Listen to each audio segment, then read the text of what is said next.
without any further ado, let's bring him in. He is the head coach of the Lberty Flames. Kirk Handy joining us. Kirk, thanks for taking time out to be with us. How are you?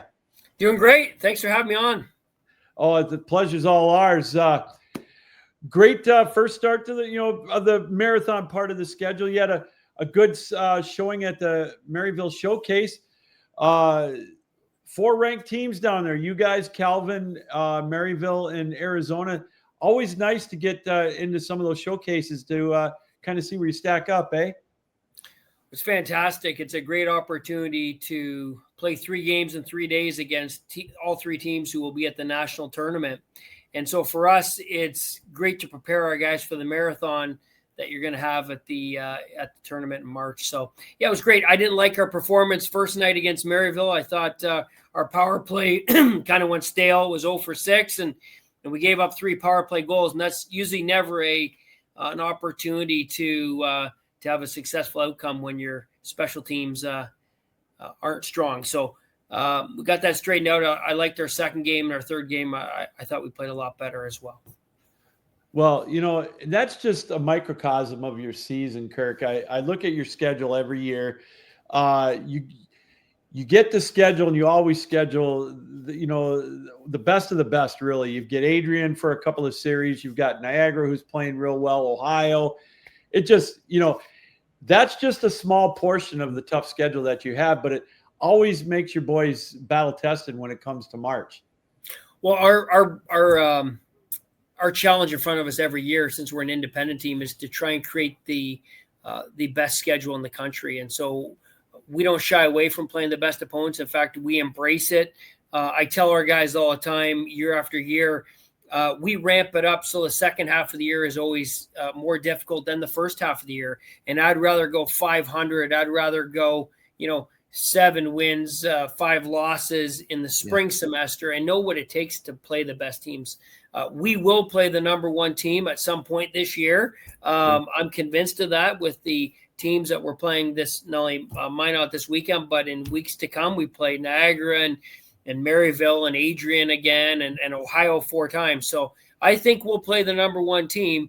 But in the meantime, we're going to play a lot of really, really top teams who will go a long way at the national tournament. And if we want to stack ourselves up against the best and to see where we measure up, it's important to play these games this time of year. Is it difficult to get a schedule together as an independent, Kirk? Do you know what? I wasn't sure what it was going to be like. When we came to Division I, we jumped into the ESCHL and had a wonderful experience there. I think as we started to establish our program a little more, and we started to establish what we were doing and the professionalism that we wanted to do things at, and the way that we wanted to do things from a university perspective, I think we want to create an awesome opportunity that teams want to come here and play because the environment they get to play in, because the way that we treat them, because of the opportunities to play great games against great opponents. So for us, I usually want to play the top teams 4 times, 2 there and 2 here. I just think it gives us a great opportunity to go in some of their environments, the Adrians, the Ohios, the Niagaras, the Maryville, those types of environments that are tough environments to play in. And you want to play them both on the road and at home. I think it really does give you a really good look come March when you really want to be playing at your best. Now you've got this weekend, you've got Minot State coming up. And one of the cool things that I like that you guys do, you're going to have a Midnight Madness game Friday night, and then obviously the second of 2 on Saturday. That just builds to the fun for the fan experience too, for your games at La Jolla. For sure. I thought these were a great idea when I was 35, but now at 50, I'm not sure how much I like them. No, all kidding aside, we used to do 3 and now we do 2. And they're great. They're great experiences for the visiting team. They're great experiences for the Lberty team. They're great experiences for the fans. They're great experiences for people who just watch it on ESPN Plus too. So there's it makes for a great sporting event. And I think that we all, as coaches, want to put our players in these great events, and these great environments. Well, it helps too, I bet, with when you hit the recruiting trail, you can show some of these kids, the prospects or whatever, that, you got an opportunity to do fun things like this, play top-notch hockey against top-notch opponents in events like this. 100%. And we love playing the quality opponents in these games, right? You bring in Minot and they're ranked number 2, and it's going to be an absolutely a fantastic game. Yeah. It'll be 2 teams that there's a lot of mutual respect with both programs, who will work hard. And that's what you want. You want to see where you measure up against the best in the country. Yeah. Well, then after that, you've got something that's coming up right after the first of the year. You and I talked a little bit about it on the phone over the weekend. You're taking the boys overseas for a little trip. Tell us a little bit about what you got coming up in January. Well, one of the things that we love about Lberty, obviously the largest Christian school in the country, one of the things that we do is we want to use our faith and hockey as a way to impact those around us. And whether that's with the teams who come in, right, trying to earn the right, like we tell our guys all the time, to have them pray around the circle with us by the way that we play and by the way we compete. And we want to take that same opportunity and give our guys the same opportunity on the international stage. And we're going back to Finland. We've been there. This is our 3rd time we've been to Finland. We've over the years been to Sweden, Latvia, Russia, China. And we've really enjoyed being able to go these places and give our guys another cultural experience, but give them an opportunity to really showcase a platform that we believe God's given us to use to make a difference in the world around us. Those are exciting things. The ACHA, when they take their all-star teams over there, some of these kids, this may be the only chance, and coaches for that matter, the only chance that you can go on a trip to experience something like this. This is a nice life event for them. It was funny. I was just talking to one of our players just maybe an hour ago, and he's like, he just got his passport. And he's like, I've never been outside of North America. So, it's a great, opportunity for these guys. Something I tell people all the time, if you go back and ask our guys who've graduated and been on these trips and you tell them, give us your top 5 experience at Lberty, this is one of them. It's one of the experiences that they say, man, that was one of the experiences that I loved, and it was a great opportunity for me to go out and do something that I never do. How many games are you guys going to play over there, Kirk? Yeah, so we'll play 3 games. We're going over there with a group, Operation Mobilization, and we're going to play 3 games over there. We'll play against I think they're Division 3 pro team over there. Then we'll play one against the FCAA, the Finnish Collegiate Athletic Association All-Star team. Made of kind of the best players from all of Finland's collegiate programs. And then we're going to play against another college team from the FCAA for a 3rd game. So we'll get 3 games in when we're over there. And we're going from the 4th to January 13th. So over those 9 days, we'll play 3 times, probably practice 5 or 6 times as well. And then we'll be working a lot with local youth hockey programs. We'll be working a lot with the church and the partnership we have over there. We'll do some youth events and youth nights over there. And so we're really looking forward to giving our guys those opportunities as well on and off the ice. Well, that sounds like it's going to be a lot of fun. How far in advance, or like when did you start planning this particular trip? Yeah. So we try and go every 2 to 3 years. Next year, the ladies team at Lberty is going to be going to the same spot in Finland. They've been once before. We're going to have them go again next year. So probably we'll go again in 2028, January 2028 is kind of the next time that we'll head back over there. And I always tell our guys at least one time over their 4 years, we want them to go. Some guys get an opportunity to go twice. A lot of guys on our team who were here last time are going to get an opportunity to go again this January, which is awesome. So I'm taking a look at your roster. You talked about one of your boys saying they'd never been out of North America. Your roster is pretty much North America, from Las Vegas area to, I don't know how you got your guy from Minot to come there. That's awesome. And then, up in Canada, Ontario, Saskatchewan, all over. It's a nice mix of players from all around the continent. Yeah, it is. It's funny over the years. When I first started coaching 26 years ago, I think probably 85% of our roster was Canadian. That's kind of dwindled down with the Canadian dollar kind of going the wrong direction, unfortunately. But yeah, we've just been real blessed. I tell people all the time, you talk about Cox Smith from Minot. Yeah. Our best recruiters are our players, right? And the experience they've had here, and they share that with their friends, and they come as well. But for a lot of these guys, it'll be the first time out in North America. If they've been out in North America, it'll be the first time they've played hockey out in North America. So even if they have been out in North America, it'll be the first time that most of them will have played hockey outside North America.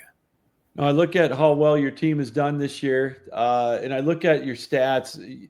So balanced up and down the roster, Kirk. I mean, you've got one of your defensemen, Nicholas Pomerleau, is right up there with 19 points, right up amongst the leaders. It's a nice mix, it looks like, for you guys. Yeah, so great recruiting strategy with Nick Pomerleau. We actually brought him in to play on our Division II team. He never played one game at tryouts. He went down to play Division II, and we had some injuries before our first game, and he's never gone back to Division II. So, wow. Great recruiting on our end. We certainly almost missed Nick, who's been a wonderful player for us for these years he's been at Lberty. But the balanced attack and the scoring we have over the four lines has been one of our keys. And when you can't pinpoint one line of who's going to be at their best game to game, I think you're in a really good spot. And that's been one of the keys to our success this year. And you talk to a lot of teams, and they say that with the balance, and when you can roll out four lines, it's just got to make it so much easier for you, right? Yeah, it does. And I could go up and down our lineup and just say, like, some of the guys on our fourth line, we have a guy, Cal Essemacher, who's centering our fourth line right now, and he's upper third on scoring. He's not on power play or PK. He's on PK, but he's not on power play. And so you just think, like, man, he's scoring a lot of goals 5-on-5, right? He's doing a lot of things right for us. And I tell people all the time, we want guys to come here to work hard, and we want them to have fun and enjoy the journey, right? I think those are key parts of it. I want them to love coming to the rink every day. I want them to see the place when they come to the rink as a place where we're going to push them, but we're going to have a lot of fun doing it. We're going to have great relationships with our players, and we want to be transformational coaches, right? That doesn't mean that we get it right all the time, but we want to develop relationships with players on and off the ice. So whether they're our first forward or our 15th forward, we want them to know that they're loved and cared for each and every time that they show up at the rink. And then, your goalie tandem, you've got two really good goalies. I mean, Conrad Kosh, I had a chance to talk with him last year in St. Louis, just a fine young man. And Nick Bernstein he's right there with you too. So you got two that you can go to without hesitation, it looks like. Yeah. And both those guys have really, really given us great goaltending. I can only remember one time with each guy this year where they probably didn't have their best outing, and you're liable to have that. Oh, yeah. But the opportunity to put both of them in net, to have them battle with each other, to have our guys have the confidence to know whether it's Nick or Conrad in net, we're going to get great goaltending. Yeah. Kirk, I look back at your career as a coach, and I looked at your bio when you were a jack of all trades, and how far that the Lberty program has come. And it's kind of what stuck out to me. It's kind of hand in hand. The ACHA has grown so much in the over a decade that I've been covering it. Mm-hmm. And I'm sure even longer since you started coaching. What's been the biggest difference really with the ACHA, maybe in the style of play over the last, almost 20 years? Well, the quality of players and the professionalism that the ACHA has been run at year after year. If you look back, when I was playing 30 years ago to when I started coaching 26 years ago to 15 years ago to, and I think we also, we're a Division II team, and then we moved to Division I, and just, wanting to push your program against I tell people all the time, listen, I love it when UNLV brings in great recruits or Adrian brings, because it motivates me to find better guys. It motivates me to increase my professionalism on my end, our intentionalism on who we're bringing in and all that stuff. So I think really the ACHA has done a wonderful job growing, and the competition, has made everyone better. It used to be if you were in the top 5, there was no chance anyone outside the top 5 was winning a national championship. It just wasn't happening. Yeah. And really, for years, the Penn States, the Towsons, the Delawares, the Iowa States, they kind of ruled the landscape. And then you start to kind of see over the years these air teams kind of develop. And really, the year we came up in 07, when Oakland went from winning at the ACHA Division II level to when they went to ACHA Division I level, they won again the next year. And that was really like a kind of an interesting perspective for us, because we had played them in Division II national championship game in 06 and lost in double overtime. Oh, man. So we lose there, and then we both moved to Division I, and we both made a great run. I think we made to the Final Four that year, and they went to the final. So, again, it really, you start to see more and more teams jump in the mix with the Penn States and the Arizona States and over the past few years. And then as those teams have elevated their programs to Division I, we've seen the Maryvilles and the Niagaras reassert themselves, and the Adrians come through, and Calvins. And it's been a lot of fun to kind of see the quality of the teams and the competition in ACHA Division I. But I'd also say ACHA Division II and Division III as well. Oh, it all the definitely. I've noticed that the quality of play is improved tenfold, and I think, in my opinion, too, and especially in the last 5 years, maybe the ACHA has done such a wonderful job at how they market it to get the players to come here. Maybe more so pushing you can get a great education, and really emphasize that, and a great quality of life, and play a great brand of hockey. I think they really have tied all 3 of those aspects in together. Well, and I if we're being honest, I think what ended up happening was the brand was kind of painted with the brush of being kind of like, we're going to show up at the rink in whatever gear we've got and mismatch helmets. We don't have a coach. We're going to go out and party all night and then show up the next day and play, right? And as they've kind of got away from that, as the divisions have got stronger, and then they've separated them out to Division I, II, and III, I really believe that that's been a key element of saying teams, no, if you want to be more, if you want to run a more professional organization, then you go to Division II. You want to do it, then you go to Division I, and the standards are higher, and the competition's higher, and that's really fueled everyone to get better. What do you do on your free time, Kirk? Do you have any? Well, I serve as a vice president here at Lberty, and really enjoy what I do here. I oversee the club sports department. I'm the athletics director over that, but I have wonderful staff who work for me. And I usually just, to be honest with you, my wife and I usually just chase our 4 kids around, our 4 sons around. So that's usually what I do in my free time. So I've always wondered this, when you guys go on road trips, and I've always wanted to ask a coach this. Is there a favorite restaurant or a type of restaurant you ever want to go to? You want to sneak out when you think you might have an hour or two to get for a guilty pleasure? Well, I don't know, but if you ask any of the players on our team, I think they'd say, he likes Starbucks, and I usually make the bus stop there a few times. But yeah, no, it depends. If it's after a game, you could, you might get a burger and fries or something like that. But I usually have to watch what I eat now. I didn't have to watch what I ate 26 years ago, but now I'm having to watch what I eat, unfortunately. So, well, welcome to the world of advanced adulthood. We'll just exactly. Right? I got to try to watch what I eat too. My wife, God bless her, we're working on it. But even at 60, Kirk, it's tough for me to go buy Culver's without getting a double cheeseburger, man. Let me tell you. So who was your favorite team growing up, NHL? Yeah, Toronto. I grew up 2 hours north of Toronto, and still this day I'm a diehard Maple Leaf fan. I tell everyone, come the second round of the playoffs, I usually have to find another team to cheer for, because my team's usually exited out. So, I've really grown to love the Carolina Hurricanes. Toronto's my first love, but I really enjoy the way Carolina plays. We actually had Jacob Slavin up to speak in our chapel at wow. our school earlier this year, and he spoke in front of our 10,000 students at the chapel, and it was great. And we've had opportunity. Rod Brindamore's son is a 2011, so he's played on a FC, a Fellowship of Christian Athletes team with my son, my third son, Price. So I just admire what Carolina does. They don't have a lot of money, and they seem to bring out they seem, if a guy's a 7 out of 10, he seems to bring that 7 out of 10 every night. And that's what I love about the way that they play. But I'd say I'm a hockey lover. I love watching great hockey. So wherever I can find, I'm looking forward to the Olympics this year and seeing the best of the best there.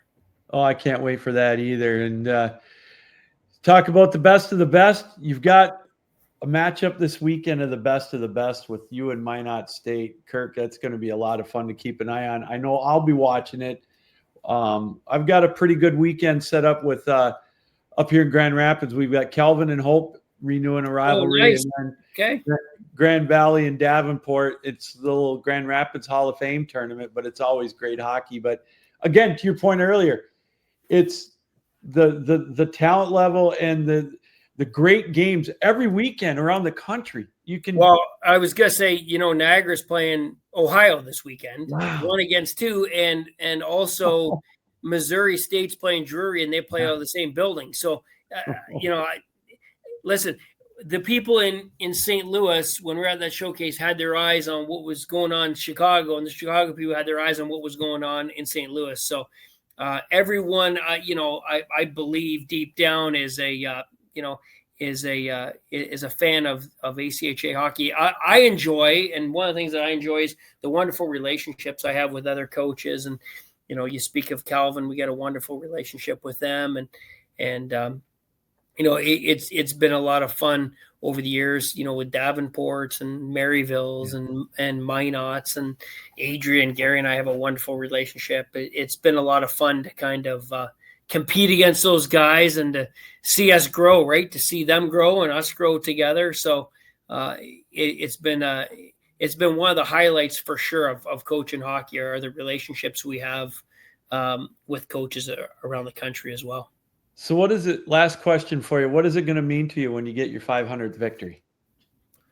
Oh, I don't, to be honest with you, it's a credit to every player who's played here. It's a credit to the university who believed in a 25-year-old guy who really had a lot of energy and not a lot of I didn't have a big plan on what we were going to do, but they kind of believed in it and kind of grown along with it here at the university. We didn't. I tell people all the time, when we started, I was playing an hour away. And when I started coaching, we were playing an hour away from campus. So we always haven't had a rink on campus. And the 500 victories, if we get there, is going to be something that there's a lot of people here at the school, a lot of coaches who coached me, a lot of players who have been here, and a lot of donors and sponsors who have believed in us, right? And it's not about me. It's never been about me. It's about, the opportunity that God's given me to coach here, and super thankful for it. Well, Kirk, this has been an absolute treat. I'll let you get going so you can catch up with whatever it is you need to do tonight.